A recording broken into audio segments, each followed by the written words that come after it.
efektif yang melibatkan merancang pembelajaran yang menarik, yaitu menggunakan metode pengajaran yang bervariasi. Jadi kita itu mencari variasi yang berbeda agar siswa itu tidak bosan di kelas. Seperti kita memberikan permainan, diskusi atau proyek agar kita itu bisa menjaga minat-minat siswa. Selanjutnya menyesuaikan pembelajaran, yaitu kita itu memahami kebutuhan mereka, kebutuhan belajar individu mereka, dan juga menyesuaikan metode pembelajaran dan juga metode pengajaran agar kita itu bisa sesuai dengan gaya belajar mereka. Yang selanjutnya menyediakan sumber belajar, yaitu menyediakan materi dan sumber belajar yang relevan dan mudah diakses oleh siswa. Langkah yang kedua itu pembentukan karakter. Guru itu berperan penting dalam membentuk karakter siswa yang melibatkan mengajarkan nilai-nilai, yaitu nilai moral, etika, dan juga tanggung jawab agar kita itu bisa memberikan contoh yang baik. Kita itu memberikan contoh atau perilaku kepada mereka agar bisa ditiru, seperti contoh-contoh perilaku, contoh cerita, dan kegiatan.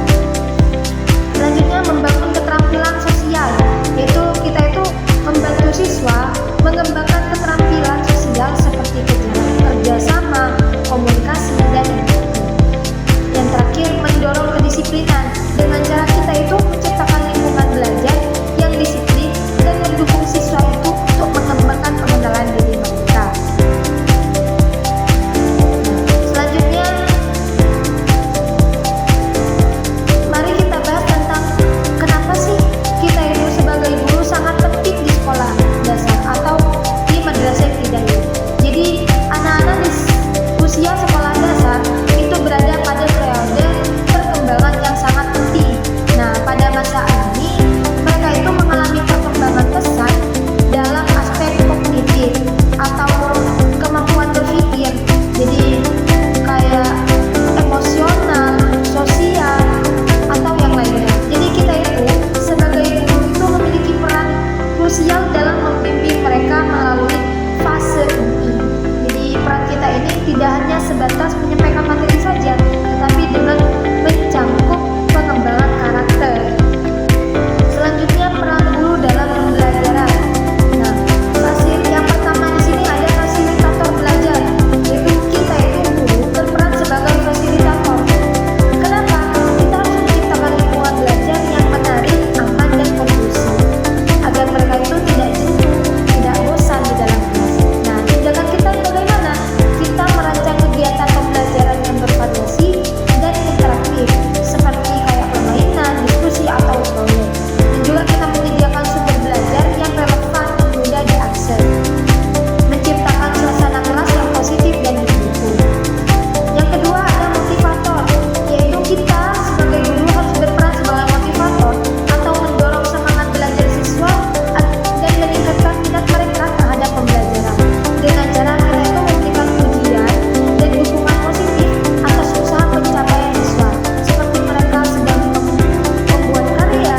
Nah, kita itu memberikan sebuah pujian yang baik agar mereka itu lebih semangat lagi dalam mengembangkan kreativitas mereka.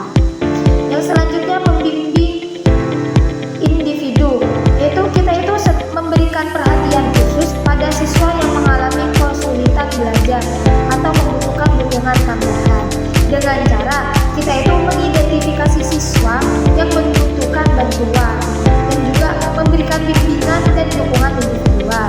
Yang terakhir memberi nilai dan etika. Kita itu menanamkan nilai-nilai moral, etika, dan karakter yang baik pada siswa. Jadi kayak kita menanamkan nilai moral itu sangat penting. Memberi contoh yang baik pada siswa itu sangat penting. Selanjutnya adalah peran guru dalam pengembangan karakter. Nah, yang pertama di sini adalah teladan dan perilaku. Jadi kita itu menjadi contoh perilaku yang baik bagi siswa.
pelajaran